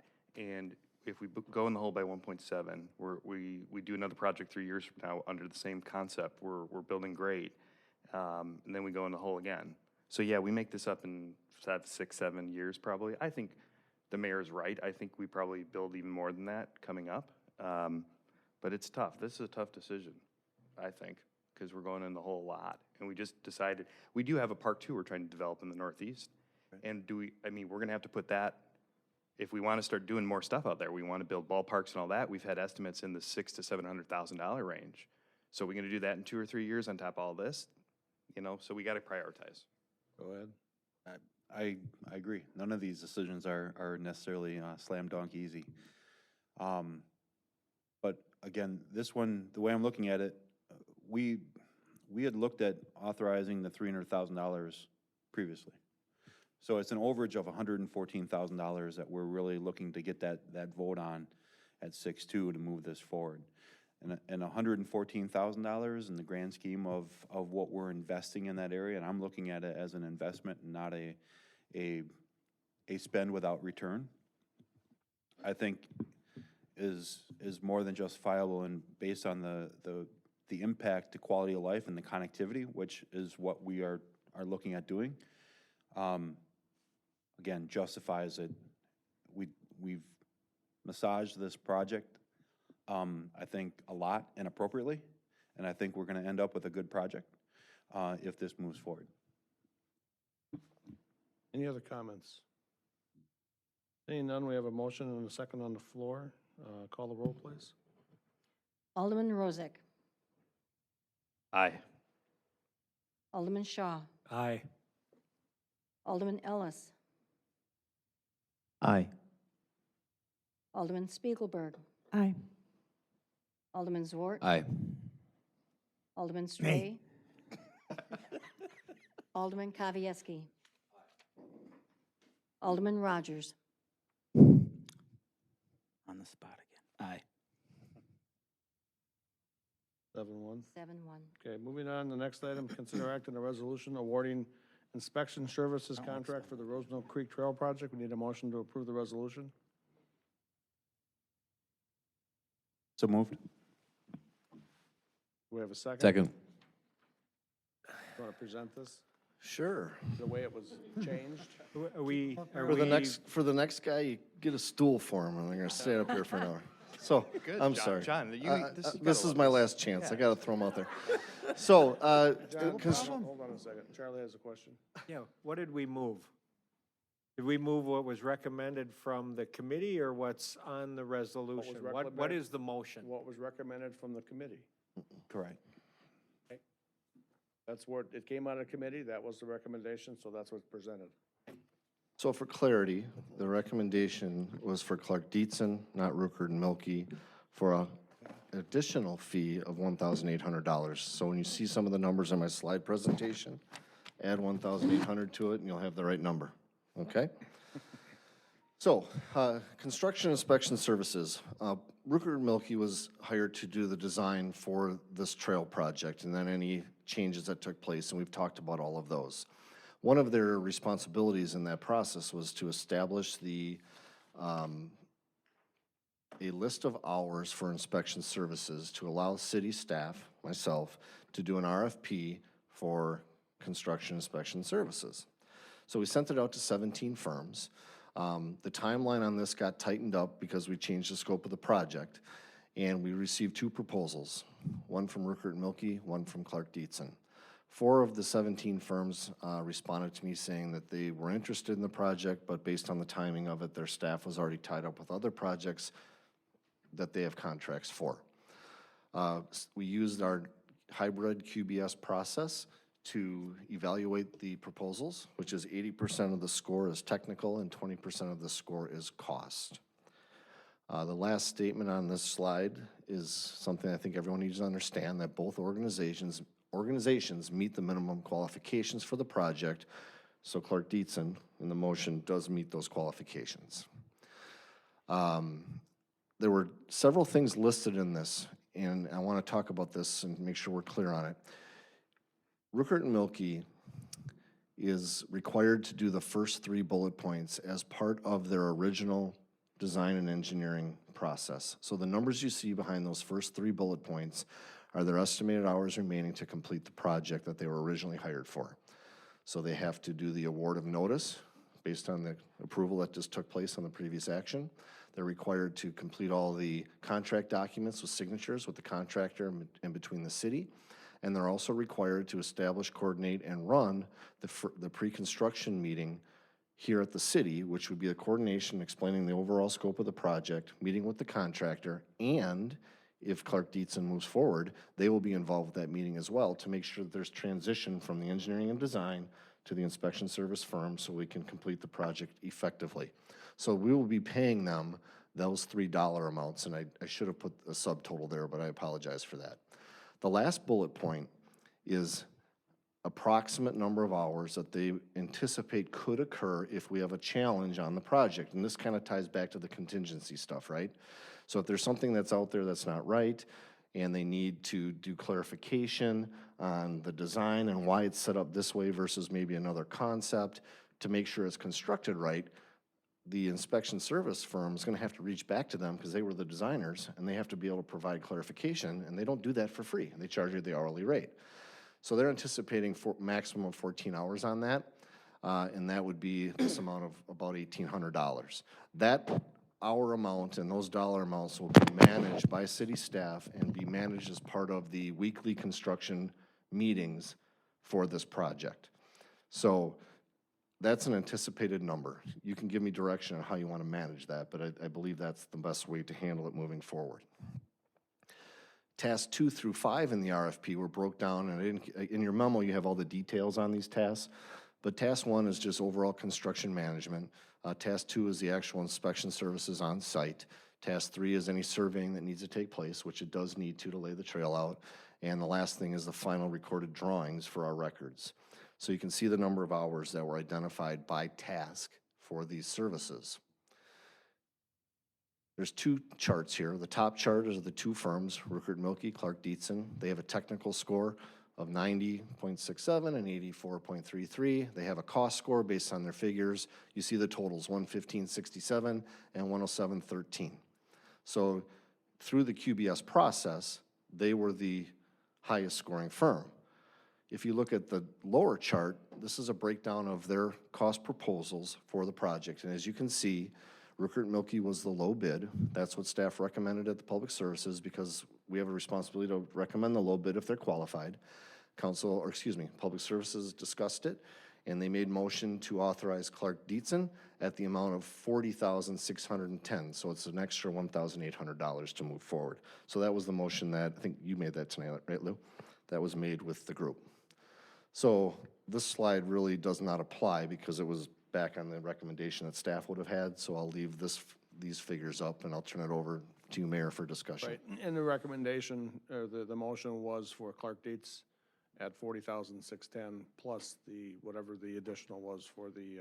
Which is 1,800, I'm rounding. 1,800 more, but what the previous slide was with the 3 things that Ruckert Milke still has to provide. Yeah, those figures, the first 3 bullet points for clarification that those Right. services will still be Included, yes. from the first RFP, not this one. It's So that they 1,700, I can't remember the exact number. So they really won't be part of $100 this. or so. Right here, if you look at the screen, what I'm circling, that amount is what we have to manage and control based on clarification, things that occur in the process. So that's really the additional amount. So that's, in our contract, it says $3,600 additional money. In the contract that is in front of us. $36.74. For clarity, that's what we would still owe them for these tasks. So that's the maximum Because amount. we haven't paid them for those tasks yet, is that why? The first 3 bullet points we have not paid them for because the project wasn't authorized until tonight. And then the last one is for clarification on the existing plans. If there is any clarification. If needed. And that would be something that it's kind of, staff would have to manage that. But my point is, those first 3 tasks should have been covered in the design services contract. You are correct. I should have not put it up here. And it then- shouldn't be, then we it wouldn't shouldn't be talking in about here it. either, then. You are correct. The reason I did it is I wanted to make sure everyone understood what we still would owe them. But technically, you're right. It should not have been in there, so that's my error. Okay, so now we're back down to what the real numbers were again. The that 40, Yeah, 40,610 is what the resolution should be for. With the potential for 1736. Potential for 1736. Yeah. Also, I just have a question, because I don't like the part of the contract that says that this is a unit-based contract with estimated hours to complete construction services, and accordingly, the actual hours, therefore, the final contract price may vary. Was that in the RFP, that kind of language, or not? I believe it was, but I would like to make it a not-to-exceed contract and not that. With a 10%, with 10%. similar to the construction. The Right. 10%. I'd rather have it be a not-to-exceed with 10% up to staff. That's your choice. That's fine. You want to use the 10% that was in the construction side of it? No, I want to have another 10% for this firm. Why don't you do an amendment then? Okay, I'd like to make an amendment to, Wait a minute. Hang on. You already have the RFP out. The contract is the contract. You can't change the contract now. No, this is for the construction management, Stan. I know. Right. The RFP's not out for that. We're adding a 10% contingency on top of what they've already bid. But we're putting a. I have not seen your bid for this. I would assume you ordinarily, like most bids, you do have standard provisions relating to what the contract will be and what it will include. So Yes. I want to see. make sure So that you're that saying- isn't the case. You can't amend, But nobody in this room seems to know what that RFP said. well, I've never seen it. I was not Neither asked have to I. review it, so. So, okay, so what Stan's saying, I'm sorry. I didn't read it because I didn't want to be involved. That's with it. fair. So with all due respect, Mayor, I think what Stan's saying is right now, the resolution says unit price contract. We're assuming that was how it was put out in the RFP. If we change that in the Yes. resolution, we're changing the RFP conditions I'm worried essentially. about that. I Well- think he's not worried about the 10% additional contingency. No. I think he's worried about us changing Okay, that well, language right for now. sure the 10% contingency, but I'd like to, before we sign a contract, I'd like to go back and have somebody review the RFP. If it didn't say that this was a unit price bid, then I want to have it to be not to exceed bid. You want, If it did not say that this is a unit price RFP based on actual time, then I want it to say not to exceed. If it did say that, then I'm fine with the language in there. okay, Lou? So I think what you're asking for is clarification between the time and material based on unit pricing and a not to exceed based on the submitted price plus a 10% contingency. And if it, all I'm saying is I'm not going to give them something that we didn't put in the RFP. No, yeah. Right. So how do you want to do that? Well, I don't know without reading the RFP and the contract that is attached to it. Ordinarily, it says, if you get this, this will be the contract. These are the terms. So can we vote on this? I think that, With the contingency of, yeah, I think we can't we? I guess I'm trying to get my arms around this. If we are legally able to let this bid as a not to exceed with a 10% contingency, that is what your amendment to the resolution would be. Right. Okay. I got it. Also, I want to strike the line above it because it's redundant. I am not looking at the resolution because it's not the resolution anymore. Well, it's right above the line that I'd like to change to be it says, be it further resolved that task one be performed by Rooker Milky for the amount of $36.74. But 5 lines up, it says the same thing almost, so we don't need that.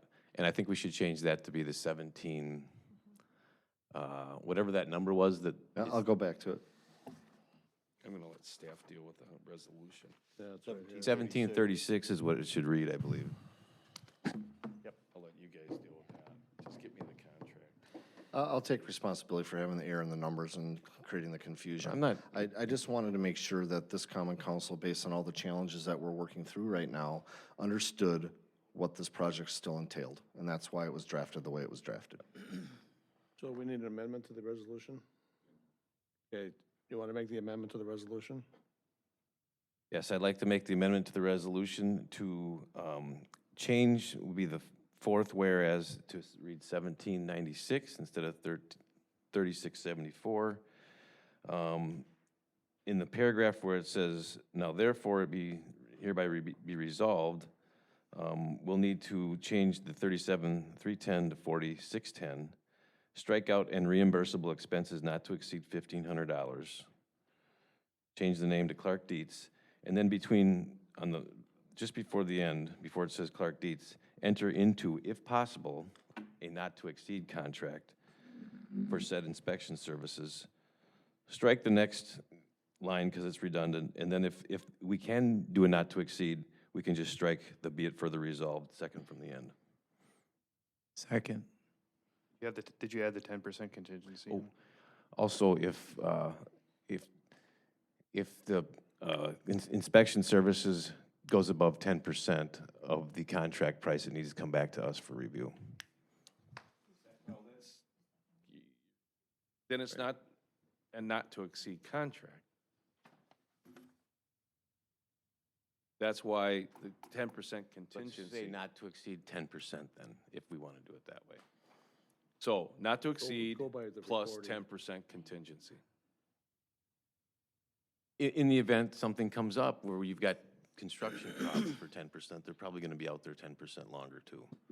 That's my theory on it anyway. Right. So she's gonna go by the recording, so. Okay. You don't have to worry about writing that all down. There's some other numbers that need to be changed. but Okay, so we have a motion and a second. This is on the amendment, so now we can debate the amendment. Any debate on the amendment? Well, yeah, I have a question. Go ahead. This is going to require a 6-2 vote? The Because this amendment? is Yes. a budget amendment? Because I am not going to be in favor of this at all. I just can't see awarding the contract to a company that has a lower proposal score and a higher cost. Especially when the company that has the higher proposal score and the lower cost is a reputable firm. We've dealt with them before, and John has stated they can do the project. So you're gonna have to get 6 people to agree to go with the lower proposal score and higher cost, and I'm not one of those. Okay. Let's I- try to keep it to the amendment, to the debate. Any other questions on the amendment? Seeing none, we have a motion and a second on the amendment. Call the roll. Alderman Rozak. Aye. Alderman Shaw. Nay.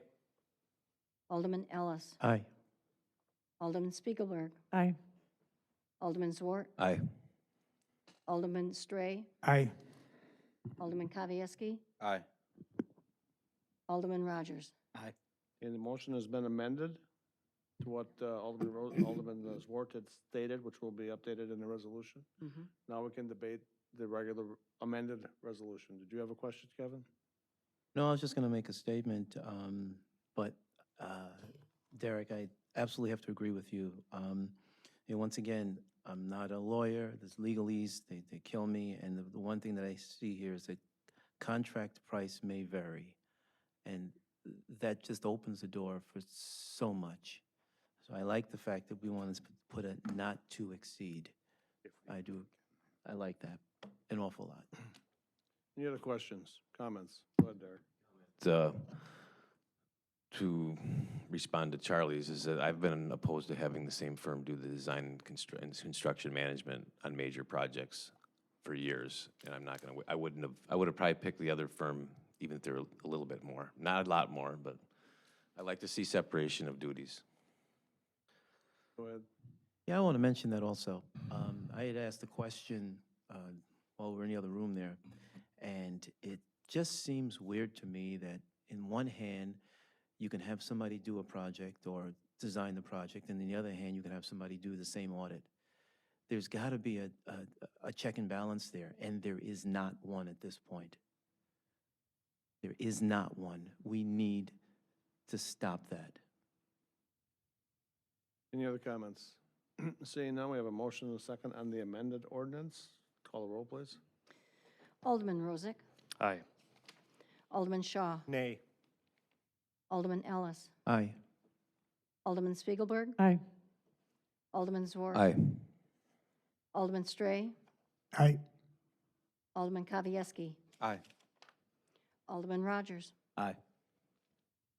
Okay, moving on to Plan Commission, consider acting a conditional use permit to construct a duplex at 578 Concord Road. We need a motion to approve the conditional use permit. So moved. Second. Nothing, there's no vote. Okay. Any questions? We had the public hearing earlier. We had all the information. Any comments, questions, concerns? The only thing I would state is, I assume that if this is approved, the understanding of the council is that the applicant made or provided substantial evidence that they met the criteria under the ordinance. Okay. That was going to be my That was comment. going to be your comment. I'm okay. sorry. I didn't know.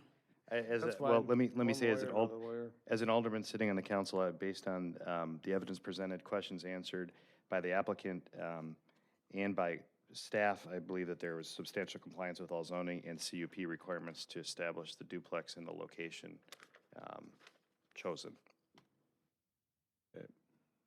Seeing no other comments, we have a motion and a second on the floor. Call the roll. Alderman Rozak. Aye. Alderman Shaw. Aye. Alderman Ellis. Nay. Alderman Spiegelberg. Aye. Alderman Zwart. Aye. Alderman Stray. Aye. Alderman Kavieski. Aye. Alderman Rogers. Aye. Motion's carried. Okay, next item is consider act on an extraterritorial certified survey map to create a new lot adjacent to North 67, West 36785 McMahon Road in the town of Oconomowoc. Need a motion to approve the extraterritorial certified survey map. So moved. Second. Go ahead, Jason. Thank you. Staff received an application for an extraterritorial certified survey map. What that is it's a land division outside of the city limits. This one's in the town of Oconomowoc. It's to create a 2.2 acre site. It's adjacent to the property listed there on McMahon Road. It falls within our platting jurisdictional area. It is about 4,800 linear feet from North Lake Road, which is the closest point in the city, which is just under 1 mile, and we go out 3 miles. So this is definitely within the 3 mile radius that we have. It creates one site for a buildable house. It perked out. It's going to be a conventional or on-site septic system.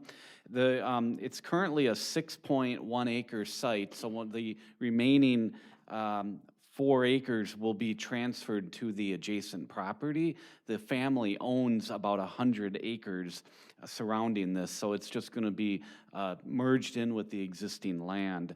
The town of Oconomowoc is also a reviewing body. They've taken a look at this and they approved the rezoning and the certified survey map back on April 16th. The Plan Commission looked at this back on May 8th of the city's Plan Commission, and they recommended in favor of this certified survey map. Thank you, Jason. Any questions? Seeing none, we have a motion and a second on the floor. Call the roll. Alderman Rozak. Aye. Alderman Shaw. Aye. Alderman Ellis. Aye. Alderman Spiegelberg. Aye. Alderman Zwart. Aye. Alderman Stray. Aye. Alderman Kavieski. Aye. Alderman Rogers. Aye. Okay, moving on to new business. Consider act on a resolution authorizing the Community Development Authority to initiate East Wisconsin Avenue Corridor Site Plan Design Concept Request for Proposal. We need a motion to approve the resolution. So moved. Second. Bob? So in an effort to move forward initiatives related to your strategic plan, so specifically developing options and plans for the East Wisconsin Avenue corridor, the CDA put together an RFP to be able to go out to qualified consultants to identify market-based, land use, and conceptual-based projects that would dovetail along with the design guidelines that the council established for that area. This comes forward with a recommendation from the CDA at their May 9th meeting, and I ask for your approval of the resolution. Questions? Just real briefly, do we know how much it's gonna, well, I guess we don't know what it's gonna The cost intent yet. of the RFP is to Do we have determine any cost. idea? I mean, do you have any concept? I mean, what have we Well- done for these plans before? I'm guessing it's likely going to be no more than $10,000, and even if it is, I have to come back to you to sign the contract. and- Yeah. Because we've got 44,000 in reserve, and we assigned another 20,000, so that group, that amorphous CDA group has $64,000 in funds to use for this. I just don't want us to go hog wild on it. That's my concern. Anything the my CDA concerns with does the CDA, has so. to come before this I know. body as a resolution to be authorized. I know, and I we know. follow I that just, protocol. let's be cautious with the money. Go ahead, Lou. I think this body and the CDA have done a very good job of starting to identify this corridor and its potential. And this is the next logical progression in that process, in my mind. And we are not obligating the city to funds. We are gathering qualified potential providers to continue that process and the next steps of what that could be. And right now, we've got the design guidelines, as you mentioned, but we don't have what could go inside of that. And that process and that vision, I think, is what we need to provide this council and to the marketplace to see something materialize there that the community can support. Shirley? Yeah, I would agree with Matt that we definitely need to watch what this costs. I can support getting the RFP process started and stuff, but that does not guarantee that I'm gonna be in favor of spending a lot of money or whatever. Will entirely depend on that dollar cost. I agree. Any other comments? Seeing none, we have a motion and a second on the floor. Call the roll. Alderman Rozak. Aye. Alderman Shaw. Aye. Alderman Ellis. Aye. Alderman Spiegelberg. Aye. Alderman Zwart. Aye. Alderman Stray. Aye. Alderman Kavieski. Aye. Alderman Rogers. Aye. Thank you. Next item is consider acting on a resolution authorizing legal services for sanitary sewer district matters. We need a motion to approve the resolution. So moved. Have A second. I'll go, Sarah. Yes. The city's Oconomowoc wastewater treatment plant is a regional facility, and we have contracts with our surrounding sanitary sewer districts. We have been approached by a few of our sewer districts to get some clarification on some contract terms. This is something we would go to our legal team to review and advise us in that matter, and our city attorney is unable to assist us due to a conflict since he represents two of the municipalities. So talked with Stan about that, and he had recommended the city utilize attorney Andrew Rossmeisel from Hurling Clark Law Firm out of Appleton to help us with the matter. I've talked with attorney Rossmeisel. He is willing and able and capable to help us with the special project work. His billing rate for special project work is $245 an hour. I think it'd be a pretty limited scope service that we need, some review of the contract and some analysis back to this body about the contract terms as we proceed forward with our discussions. Any review legal services would be charged to our sewer utility professional services account. Thank you, Sarah. Comments? I would be remiss in my duties as a lawyer to not ask this. Stan, you recommended Rouse Meisel. Does he have experience reviewing these type of contracts in this work? Yes. Okay, good. Any other comments? Seeing none, we have a motion and a second on the floor. Call the roll. Alderman Rozak. Aye. Alderman Shaw. Aye. Alderman Ellis. Aye. Alderman Spiegelberg. Aye. Alderman Zwart. Aye. Alderman Stray. Aye. Alderman Kavieski. Aye. Alderman Rogers. Aye. Motion. Okay, next up is mayoral appointments with council confirmation. We have quite a few here, so I'm going to read them in new appointments, reappointments, and then some other things. So I want to appoint the following individuals and request council confirmation. To the Board of Review, Jack Melvin until April of 2024.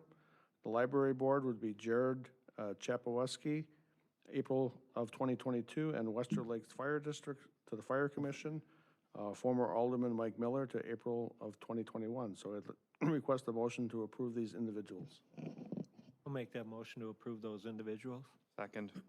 Moved and seconded. Any comments or questions? Jared is in the audience. If anybody has a question for the new library board member, so by Betsy.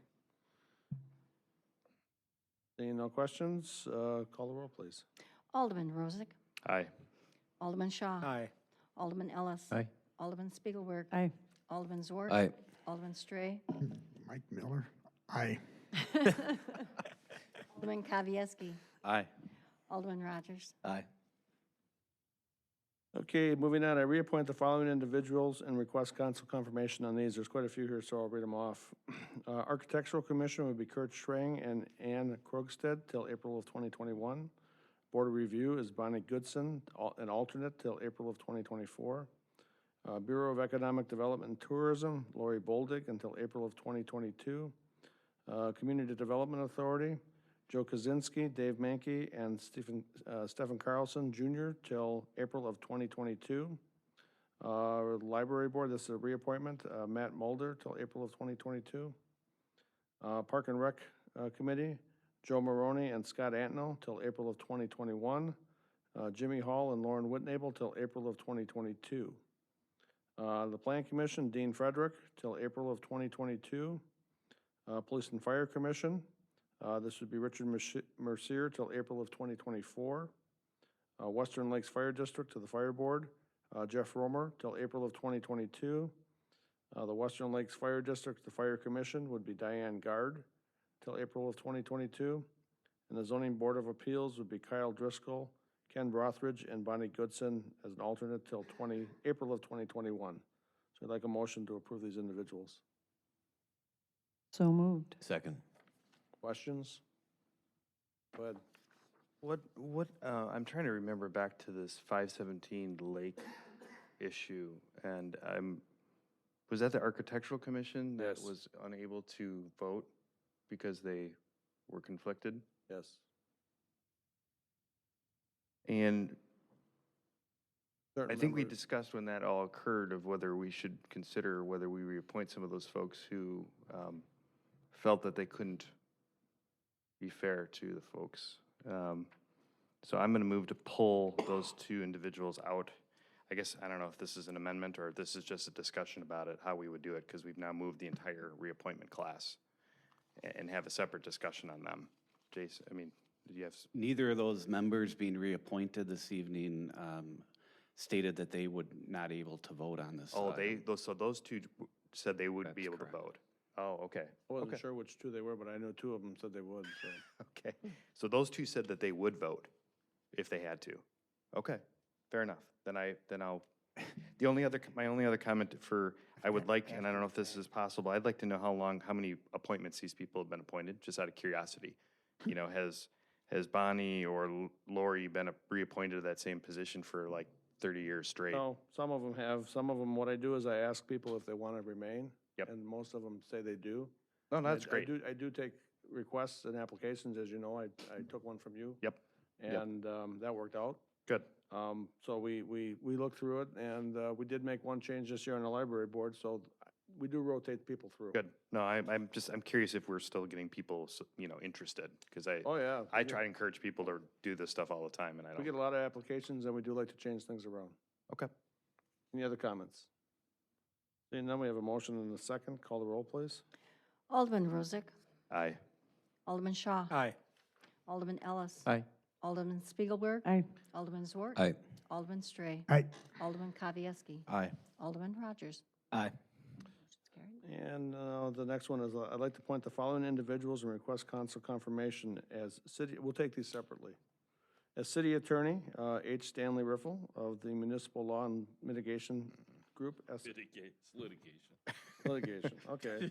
SC. It's mitigation. I don't know who's spoke. We did a motion to approve Stan Riffle as our city attorney. I'll make the motion. Second. Moved and seconded. Any comments, discussion? Yeah, did you change the name of your law firm? About 2 years ago. Yeah. Didn't say that on your calendar last year. Before we changed that. Well, that's gonna be worth some cash then, I'm telling you. I'm gonna put that on eBay. You want me to autograph it for you? Hell, yeah. Okay. On one of your drums. Seeing none, call the roll, please. Alderman Rozak. Aye. Alderman Shaw. Aye. Alderman Ellis. Aye. Alderman Spiegelberg. Aye. Alderman Zwart. Aye. Alderman Stray. Aye. Alderman Kavieski. Aye. Alderman Rogers. Aye. And as I'd like to appoint as Assistant City Attorney, Jeffrey Eck of the Snyder and Eck firm. I need a motion to approve his for the council confirmation. moved. Second. And seconded. Any comments? Seeing none, call the roll, please. Alderman Rozak. Aye. Alderman Shaw. Aye. Alderman Ellis. Aye.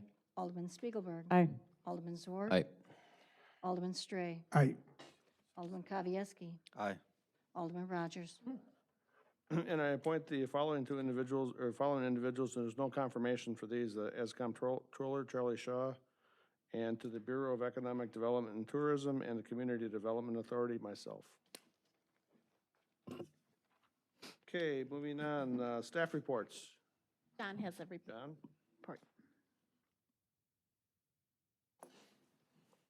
Thank you, Mayor. As most of you know on the Common Council, that I've accepted a new position to work with the city of Brookfield. And so I've resigned effective the 31st of May with the city of Oconomowoc. I wanted to thank the department heads that I've had a chance to work with over the last 9 years here.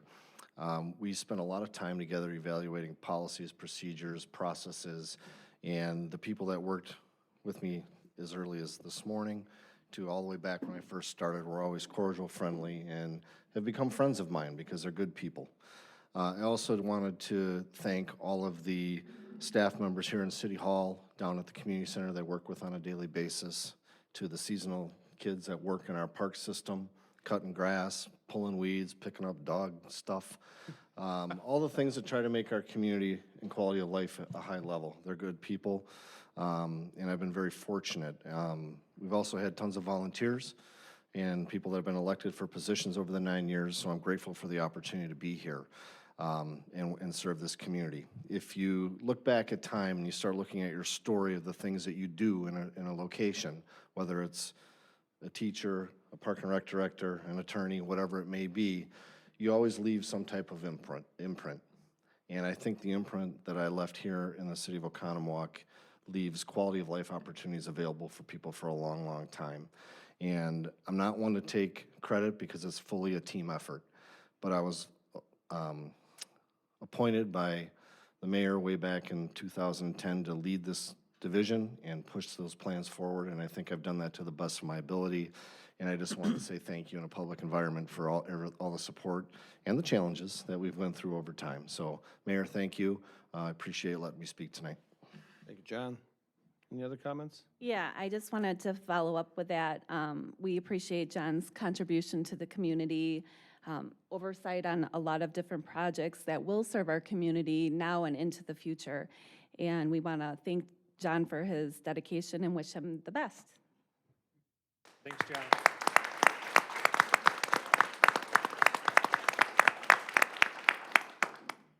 Any other staff reports? No. Reports and comments from the mayor. Again, I'd like to thank John. He's done a fantastic job with the city. There's been so many changes. His dedication of pushing projects through the Northeast Regional Park, the item we just voted on tonight, to get those things done, and those are for quality of life, and that's what the Parks Department is quality of life. And I think we have probably the best quality of life in the area. Brookfield is getting a perfect man, and I congratulate him on his position, and we're gonna miss you. So, any other comments from the alderman? Go ahead. I too, John, I want to thank you for your patience, your understanding, and also for your communication. Thank you very much. Go ahead, Lou. So it's your night for recognition, and it's very well deserved. It's earned. I'm glad I got a chance to serve on Park and Rec while you were there. You're professional. You listen. You care about what you do, and you care about how you do it, and that means a lot. So all the best to you and to your family. Tom? Yeah, I had a chance the other night at the rec board meeting to compliment John that I've worked with three rec department heads of state, as we'll say, and I told John that, you know, of the three, by far stood out as the best one that I've worked under. And I also was kidding him that he gets 30 extra minutes of sleep. And we had we've had a couple of discussions that weren't the best things, but that's the way you talk things out. And I just was coming across a coupon book for Brookfield, so I'll drop it off for you. It's a stick. It'll be there tomorrow. Any other comments? Go ahead. Just like to say congratulations and thanks for all your hard work, coming prepared, pushing those hard issues. I didn't always vote for them, but I appreciated your dedication, and sometimes those quality of life things when you're balancing money is a tough decision. So thanks much and good luck to you. Aaron? I won't repeat what everyone has said, and I've already talked to John, so I want to say thank you for everything again and echo what everyone else has said. But I also and I won't take too long because we all want to know the Bucks score.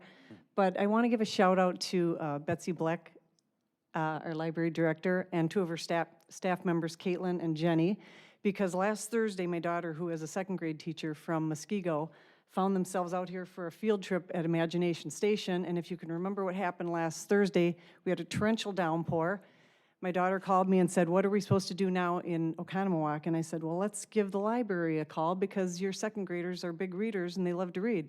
So they very, very quickly accommodated 23 8-year-olds, 8 adult chaperones, and the teacher, and did an amazing tour at the library. The kids had so much fun they didn't want to leave. So I just wanted to recognize you for that, and thank you so much for that. Any other, go ahead. I forgot another important thing, that this Monday is Memorial Day. As veterans, we'll be attempting to march about a mile and a half. But it starts at City Beach. I'm usually the MC unless they yank me off of there. And then from there, we go to Veterans Bridge, have a ceremony for the fallen naval veterans that died at sea, and then to the LaBelle Cemetery for our final thing of the day. So it starts at 10 o'clock, and there's open houses at the VFWs and the Legion Clubhouse afterwards, because we hope that and the Bucks are down by 13. Any other comments? Seeing none, we need a motion to adjourn. So moved. We have a second? Second. All in favor? Aye. Adjourned.